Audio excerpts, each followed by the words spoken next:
रासा international school की तरफ से आप सभी का इस वीडियो में स्वागत है।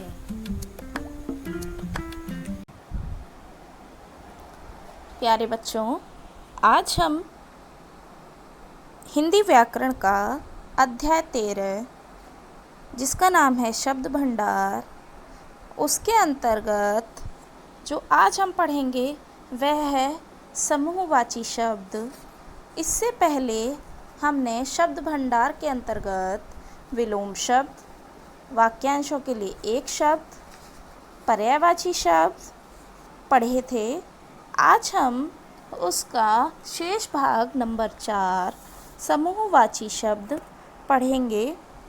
यह पृष्ठ संख्या 76 पर है।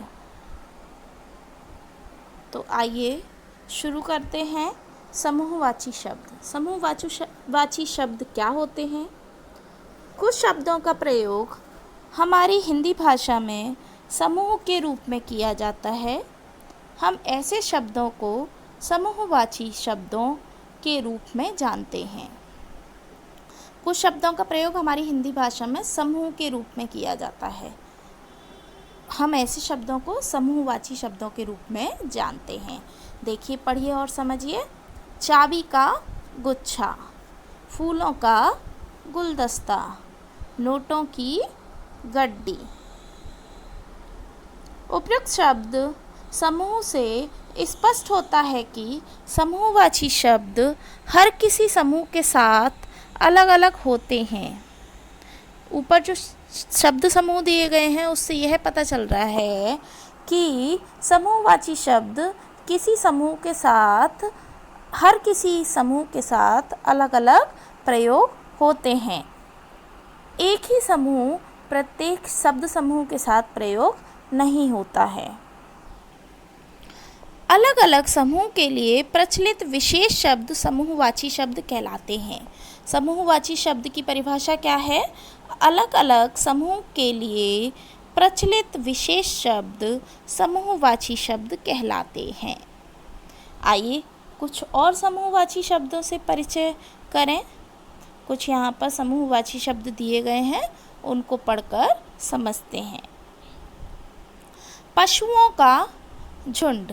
यदि बहुत सारे पशु हैं, वो खड़े हुए हैं या कहीं जा रहे हैं, तो आप उनको समूहवाची शब्द में सिर्फ झुंड बोलेंगे। पशुओं का झुंड, पशुओं का झुंड जा रहा है, या पशुओं का झुंड खड़ा है, झुंड खड़ा है। यदि हम झुंड शब्द का प्रयोग करते हैं तो उससे हमें पता चल जाएगा कि वह पशुओं के बारे में बात हो रही है।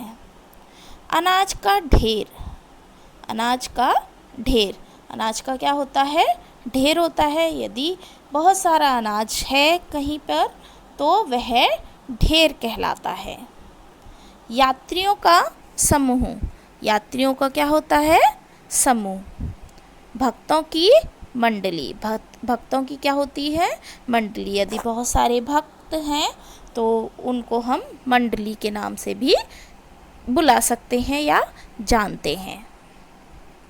मनुष्यों की भीड़। मनुष्यों की क्या होती है?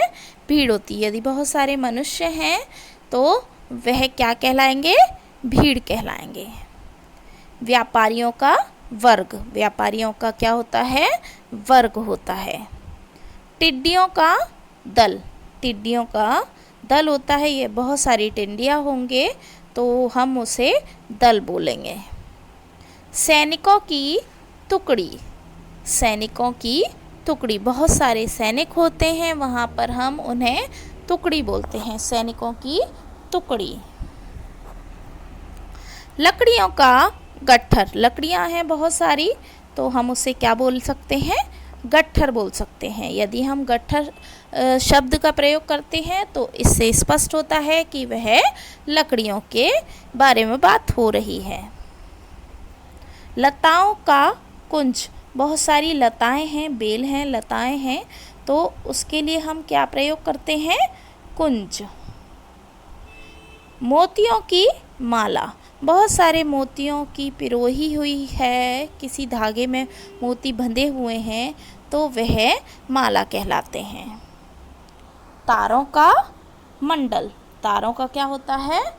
मंडल। तारा मंडल होता है तारों का मंडल। विद्यार्थियों की कक्षा। विद्यार्थियों की क्या होती है? कक्षा। बहुत सारे विद्यार्थी होते हैं, यहाँ पर वह विद्या ग्रहण करते हैं, वह क्या कहलाती है? विद्यार्थियों की कक्षा। धागों की लच्छी। धागों की क्या होता है? लच्छी होती है। बहुत सारे धागे होते हैं जिसमें, उसे हम लच्छी बोलते हैं। मधुमक्खियों का छत्ता। मधुमक्खियों का क्या होता है? छत्ता होता है। जूतों का जोड़ा। जूतों का क्या होता है? जोड़ा। तो आज हमने क्या पढ़ा? आज हमने अध्याय 13 का समूहवाची शब्द पढ़ा। तो अब हम नेक्स्ट वीडियो में नेक्स्ट टॉपिक कवर करेंगे। तब तक आप इसका अभ्यास कीजिए। धन्यवाद।